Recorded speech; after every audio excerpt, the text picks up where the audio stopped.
भाई और बहनों, मातृशक्ति को नमन। स्टूडियो में स्वामी जी के पधारने से पुद्गल शुद्ध हो गए। परमाणुओं का अपना असर होता है। जहां ज्ञानी पुरुष बैठते हैं वहां के पुद्गल शुद्ध हो जाते हैं, क्योंकि ज्ञानी पुरुषों का ओरा शुद्ध होता है। उस ओरे के कारण पुद्गल भी शुद्ध हो जाते हैं, और उस शुद्ध पुद्गलों के प्रभाव से, ज्ञानी के ओरे के प्रभाव से, ज्ञानी की शुद्ध आत्मा के प्रभाव से हमको जो सत्संग मिलता है वो सीधा हृदयंगम होता है, हृदय को टच होता है, आत्मा को टच होता है। तो आप सबकी तरफ से स्वामी जी के प्रति बहुत बहुत कृतज्ञता। स्वामी जी, हमारा सत्संग अभी अध्यात्म विज्ञान के आत्मा पर केंद्रित हुआ है, और उसी को ही मैं आगे चलाना चाहता हूँ इस एपिसोड को। अभी हम ज्ञान दर्शन की बात कर रहे थे, तो इस ज्ञान दर्शन से जुड़ी हुई जो बातें हैं, प्रकृति और पुरुष की बात होती है। तो लोग जो जानते हैं प्रकृति मतलब ये सारा वातावरण, एनवायरनमेंट, पर्यावरण, लेकिन अध्यात्म विज्ञान की दृष्टि से, ज्ञान दर्शन की दृष्टि से प्रकृति क्या है। और पुरुष भी कहा जाता है, तुम पुरुष हो गए, पुरुषार्थ करो। पुरुष सामान्य बोलचाल की भाषा में व्यक्ति को पुरुष कहते हैं। अध्यात्म विज्ञान में आप पुरुष को क्या कहते हैं? तो कृपया ये प्रकृति और पुरुष को और ज्ञान दर्शन को जोड़ करके थोड़ा बताइए, क्योंकि ये हम महात्मा लोगों के लिए बहुत ही उपयोगी, और सामान्य लोगों को भी इसकी पूरी जानकारी मिलेगी। प्रकृति पुरुष का ज्ञान दर्शन से संबंध जोड़ के बताइए कृपया। प्रश्न के लिए धन्यवाद। देखो, पुरुष शब्द का उपयोग लौकिक भाषा में स्त्री पुरुष के फॉर्म में करते हैं। पुरुषार्थ में पुरुष का मतलब होता है लाइव अहंकार, और वास्तव में पुरुष का मतलब होता है परमात्मा। पुरुष शब्द और परमात्मा को क्यों जोड़ा है? क्योंकि परमात्मा ही एक चीज है पुरुष के रूप में जो शाश्वत है। परमात्मा ही एक चीज है जिसके आधार से कर्म बंध होते हैं। परमात्मा ही ऐसी चीज है जिसके आधार से कर्म की भुगतान भी होती है। और परमात्मा एक ऐसी चीज है जिसके आधार से सनातन सुख का अनुभव भी होता है, और सनातन मुक्ति भी प्राप्त कर सकते हैं। तो इस प्रकार से अध्यात्म में पुरुष का मतलब होता है मूल आत्मा, जो सर्वशक्तिमान है। और बाकी अवस्था को स्त्रीलिंग लागू होता है। प्रकृति कैसी और परमात्मा कैसा, तो ये स्त्रीलिंग होता है। सभी प्रकार की प्रकृति और अवस्थाओं को स्त्रीलिंग लागू होता है, और आत्मा को पुरुष लिंग लागू होता है। और प्रतिष्ठित आत्मा दोनों के बीच में होता है। तो इंपॉर्टेंट बात यह है कि जो पुरुष शब्द लगाया गया है वो प्रतिष्ठित आत्मा के लिए, पुरुषार्थ के लिए लगाया गया है, क्योंकि वो प्रकृति के पक्ष में भी बैठ सकता है और परमात्मा के पक्ष में भी बैठ सकता है। उनको पुरुषार्थ करना है, चाहे प्रकृति के लिए करें या परमात्मा की अनुभूति के लिए करें। तो इस प्रकार से इसको मिथ्या या सम्यक पुरुषार्थ बताया जाता है। मगर पुरुष के बिना, पुरुष होए बिना पुरुषार्थ नहीं होता है। ये जो वाक्य है कि पुरुष होए बिना पुरुषार्थ नहीं होता है, मतलब अगर आत्मा नहीं है तो पुरुषार्थ होगा ही नहीं। आत्मा नहीं है तो प्रतिष्ठित आत्मा भी नहीं है, और प्रकृति भी लाइव नहीं होती है। मुर्दा कभी पुरुषार्थ नहीं कर सकता। तो इसीलिए पुरुषार्थ करने के लिए आत्मा की भी जरूरत है, और प्रतिष्ठित आत्मा की जरूरत है, और लाइव प्रकृति की जरूरत है। ये तीनों की जरूरत है। तो इंपॉर्टेंट बात यह है कि पुरुष शब्द जो लगाया गया है वो धर्म की भाषा में, आध्यात्म की भाषा में और व्यवहार लौकिक भाषा में अलग अलग है। लौकिक भाषा में जो मैंने पहले बताया, पुरुष का मतलब पुरुष एंड स्त्री। धर्म की भाषा में पुरुषार्थ का मतलब होता है आप भाव करो, भाव से भव है। आध्यात्मिक भाषा में पुरुष का मतलब होता है शुद्ध आत्मा। आत्मा पुरुष है, वो कभी परिवर्तित नहीं होगा। प्रकृति परिवर्तित हो सकती है और होती रहेगी, परमात्मा कभी परिवर्तित नहीं होता है। और प्रतिष्ठित आत्मा है, वो तो हर समय या तो अज्ञान का विकास करते हैं या विज्ञान का विकास करते हैं, तो वहां भी परिवर्तन है प्रतिष्ठित आत्मा में। परमात्मा में परिवर्तन नहीं है। वो तो स्व पर प्रकाशक ही रहेगा। आप इसका उपयोग मिथ्या करो या सम्यक करो, इससे कोई मतलब नहीं है। और मन वचन काया की अवस्था का संचालन तो कुदरत करता है।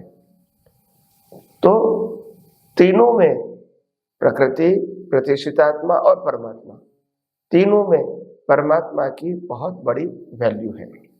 मगर हम जिस समाज में जी रहे हैं, जिस वातावरण में जी रहे हैं और जिस सोच के साथ जी रहे हैं, वो वातावरण ऐसा है कि जिसमें बाह्य प्रकृति को ही प्रधान बताया गया है और ज्यादातर हम इनके बारे में ही सोचते हैं, समझते हैं और उसके बारे में और ज्यादा समझने की कोशिश करते हैं।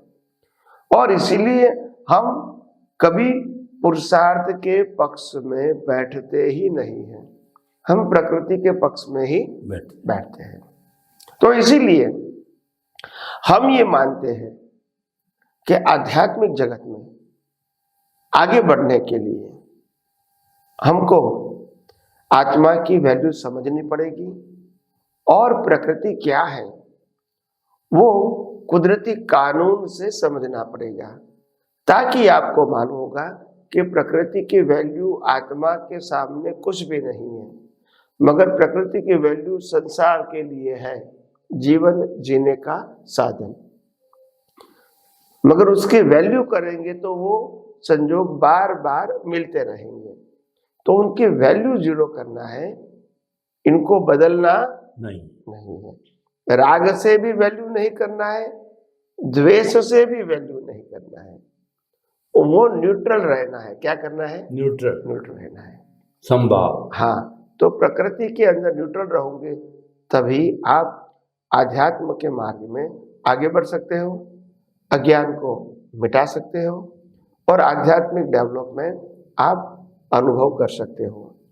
तो आइए हम अगले एपिसोड में और ज्ञान दर्शन की हम बातें करते रहेंगे। स्वामी जी, आपका बहुत बहुत धन्यवाद। आपने त्रिवेणी जी, पुरुष और बीच के अंदर प्रतिष्ठित आत्मा और तीसरा हो गया प्रकृति। तो इस त्रिवेणी से जुड़ करके मैं एक दूसरी नई त्रिवेणी निकालना चाहता हूं। कई बार आपके मुखारविंद से मैंने सुना है कि जो है ये दृष्टि, दृष्टा और दृश्य, ज्ञेय, ज्ञान और ज्ञाता, ध्येय, ज्ञान और ज्ञाता, ये सब एक दूसरे से जुड़े हुए हैं। तो हम किस तरीके से जो है, आपने जो प्रकृति और प्रतिष्ठित आत्मा और पुरुष की बात कही, तो ये दृष्टा, दृष्टि और दृश्य के रूप में कृपया इसको हमको समझाइए। देखो, दृष्टा, दृष्टि और दृश्य, ये तीन चीजों है और तीन चीजों के अंदर तीनों का रोल अलग अलग है,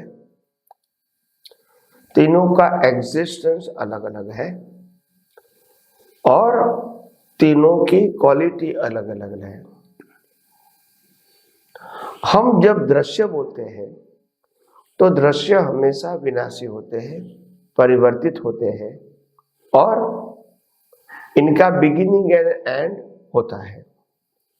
दृश्य का, वो दृश्य को देखने की जो है वो उसको कहते हैं दृष्टि। दृष्टि से दृश्य को देखा जाता है और दृश्य को देखने के लिए जो दृष्टि है वो दो प्रकार की है, सम्यक और मिथ्या। सम्यक दृष्टि से कोई भी अवस्था कुदरती रचना दिखती है और मिथ्या दृष्टि से कोई भी अवस्था कर्ता भाव, भोक्ता भाव और मालिक के भाव से दिखता है। और दृष्टा, दृष्टा यानी स्व पर प्रकाशन, जिसको हम शुद्ध आत्मा कहते हैं। तो शुद्ध आत्मा दृष्टा है। शुद्ध आत्मा के प्रकाश में पुरुषार्थ करने वाला वो प्रतिष्ठित आत्मा है। पुरुषार्थ करने वाला वो दृष्टि है। और दृष्टि को जो दिखता है, समझ में आता है, जो परिवर्तित है, टेम्पररी है, वो सब दृश्य है। तो इस प्रकार से तीनों का अलग अलग रोल है। इसमें दृष्टि भी टेम्पररी है, दृष्टा भी टेम्पररी तो है, मगर उनका रोल परिवर्तित तो होता है। दृश्य तो टेम्पररी है, एक दृश्य फिर दूसरा तीसरा। या दृष्टि एक अवतार में एक ही होती है, मगर दृष्टि का पुरुषार्थ का रोल अलग अलग होता है। और जो दृष्टा होता है वो तो स्थिर और शाश्वत होता है। वो अवस्थाओं को मुताबिक घूमता या मूव होता नहीं है। उनका ज्ञान दर्शन स्थिर है। तो ज्ञाता दृष्टा ये उनका स्वभाव है। और उनके स्वभाव में, उनकी हाजिरी में जो प्रतिष्ठित आत्मा है वो ज्ञान दर्शन का उपयोग करता है, उनको पुरुषार्थ कहते हैं। और मन वचन काया का जो अवस्था या दृश्य है वो कुदरती रचना के मुताबिक धीरे धीरे उकलता रहता है, कंज्यूम होता है, यानी वो डिस्पोज होता है। तो ये तीनों का रोल अलग अलग है, तीनों का अस्तित्व अलग अलग है। दृश्य कुदरत बनाता है, दृष्टि खुद का डेवलपमेंट है, और दृष्टा वो खुद है आत्मा के रूप में। तो इस प्रकार से तीनों का रोल क्या है, अलग अलग है। आइए हम इस एपिसोड में आगे भी दृश्य, दृष्टि और दृष्टा की बात करते रहेंगे। स्वामी जी, आपका बहुत बहुत धन्यवाद। आपने बहुत सुंदर व्याख्या दी कि जो दृष्टा है वो पावर हाउस है, और दृष्टि है जो हमारे वायर्स वगैरह है जो कि बिजली को ले जाने वाले हैं, और जो दृश्य है, जो बल्ब जलता है, वो दृश्य है। यानी कि दृष्टा की उपस्थिति से प्रतिष्ठित आत्मा लाइव अहंकार भाव मन है, वो पुरुषार्थ करता है, वो दृष्टि का उपयोग करता है और उससे प्रकृति को बनाता है, मन वचन काया को बनाता है। वो सारा जो है परिणाम है, पुरुषार्थ है, भुगतान है, जो व्यक्ति जीवन में करता रहता है। अगर इस व्याख्या को हम अच्छी तरह से समझ ले तो पूरा अध्यात्म विज्ञान हमारी समझ में आ जाता है। तो आपके इस पूरे खुलासे के लिए हम समस्त श्रावकों की तरफ, समस्त हमारे श्रोताओं की तरफ से जो है आपके प्रति कृतज्ञता ज्ञापित करते हैं। अब जितना समय बचा हुआ है इस एपिसोड का, तो उसके अंदर स्वामी जी इसी से जुड़ा हुआ ही मैं आपसे जो प्रश्न करना चाहता हूं कि जो व्यक्ति मुक्ति के मार्ग में जाना चाहता है तो वो तीनों में से किसको इम्पोर्टेंस देवे, या किस चीज का उपयोग करे कि उसको अधिक लाभ। मैं इसीलिए कह रहा हूं कि मुक्ति की तरफ जाने का वो लाभ समझता है, संसार को नुकसान समझता है। तो इन तीनों में से किस पर फोकस करे, कंसंट्रेट करे, उपयोग करे, उसमें लगा रहे, पुरुषार्थ करे, तो वो कृपया थोड़ा सा जितना समय बचा है बता दीजिए। प्रश्न के लिए धन्यवाद। सबसे बड़ी बात यह है कि इम्पोर्टेंट तो हर समय दृश्य, दृष्टि और दृष्टा, उसमें आत्मा का ही रहेगा, इम्पोर्टेंट तो उसका रहेगा, मगर पुरुषार्थ करने वाला आत्मा नहीं है। इसीलिए पुरुषार्थ की बात आएगी तो दृष्टि का इम्पोर्टेंट रहेगा, क्योंकि वो प्रकृति के साथ भी जुड़ सकती है और आत्मा के साथ भी जुड़ सकती है। तो पुरुषार्थ के दृष्टिकोण से प्रतिष्ठित आत्मा की वैल्यू है और मूलतः परमात्मा की वैल्यू है। परमात्मा है तो प्रकृति और प्रतिष्ठित आत्मा है, परमात्मा ही नहीं है तो प्रकृति प्रतिष्ठित आत्मा नहीं है। तो आध्यात्मिक जगत में मूल आत्मा का ही वैल्यू होती है, और सेकेंडरी वैल्यू जहाँ तक अज्ञान है तो इसको मिटाने के लिए प्रतिष्ठित आत्मा की वैल्यू होती है। और आध्यात्मिक जगत में प्रकृति की वैल्यू इसीलिए नहीं होती है क्योंकि वो परिणाम स्वरूप है और कुदरती रचना है। तो इसीलिए धीरे धीरे दृष्टि में से अवस्थाओं की वैल्यू कम होने से राग द्वेष होंगे नहीं, मालिकी भाव, कर्ता भाव, भोक्ता भाव, देहाध्यास होगा नहीं और नए कर्म बनेंगे नहीं। और विज्ञान के उपयोग से आध्यात्मिक डेवलपमेंट बना रहेगा और मिथ्या ज्ञान, मिथ्या दर्शन की अज्ञान धीरे धीरे मिट जाएगा, कम होता जाएगा। तो इसीलिए आध्यात्म मार्ग में प्रतिष्ठित आत्मा का जो पुरुषार्थ है उनकी बहुत वैल्यू है और उसके आधार से ही हम आध्यात्म के मार्ग में प्रगति कर सकते हैं। तो वैल्यू तो है, ऐसा नहीं कि नहीं है, मगर आज तक हम प्रतिष्ठित आत्मा का रोल क्या है, प्रतिष्ठित आत्मा क्या है और इनका इम्पोर्टेंट क्या है पुरुषार्थ में, ये सब हम पहले नहीं जानते थे। अभी हमको जानकारी मिली तो हमको समझ में आना चाहिए कि अभी जीवन जीने में जिस प्रकार से हम बाह्य जीवन जी रहे हैं उसके अंदर प्रतिष्ठित आत्मा उस जीवन को किस दृष्टिकोण से देख रहे हैं, उसी के मुताबिक उनकी वैल्यू या इम्पोर्टेंट रहता है। तो इसीलिए आध्यात्मिक जगत में प्रतिष्ठित आत्मा का बहुत बड़ा रोल है और ये प्रतिष्ठित आत्मा को समझना वो इतना सरल काम नहीं है। शब्दों से तो हम समझ जाते हैं, अनुभूति के आधार से समझना थोड़ा डिफिकल्ट होता है क्योंकि वो आत्मा भी नहीं है और प्रकृति भी नहीं है, जड़ भी नहीं है, चेतन भी नहीं है, वो मिश्र चेतन है। और मिश्र चेतन ने उनका एग्जिस्टेंस, उसका जन्म अज्ञानता से हुआ है। तो इसीलिए रियली स्पीकिंग उनका एग्जिस्टेंस न स्थूल रूप से है और न ही तत्व रूप से है। और इसीलिए आम लोगों को इसको समझना या तो अनुभव करना थोड़ा डिफिकल्ट हो जाता है, मगर धीरे धीरे हम आगे बढ़ेंगे आध्यात्म विज्ञान में तो धीरे धीरे हम ये सभी बातों को और विस्तार से समझाने की कोशिश करेंगे। स्वामी जी आपका बहुत बहुत धन्यवाद। आपने तीनों चीजें बताई, दृष्टा, दृष्टि और दृश्य। इंपॉर्टेंस हर एक की होती है, हर चीज की होती है, लेकिन क्वेश्चन ये है कि हमारा लक्ष्य क्या है। हमारा लक्ष्य तो सनातन सत्य को प्राप्त करना है और हमें शाश्वत सुख की प्राप्ति करनी कि उसके लिए मानव जीवन मिला है। तो जैसे दादा भगवान कहते हैं कि आत्मा में बैठ जा, हम तो अपनी शुद्ध आत्मा के अंदर जाकर के स्थिर हो जावे और शुद्ध आत्मा के साथ ही बंधे रहे तो एक साधे सब सदे और सब साधे सब जात, हमारा ऑटोमेटिकली दोनों अंकुश में आ जाएंगे।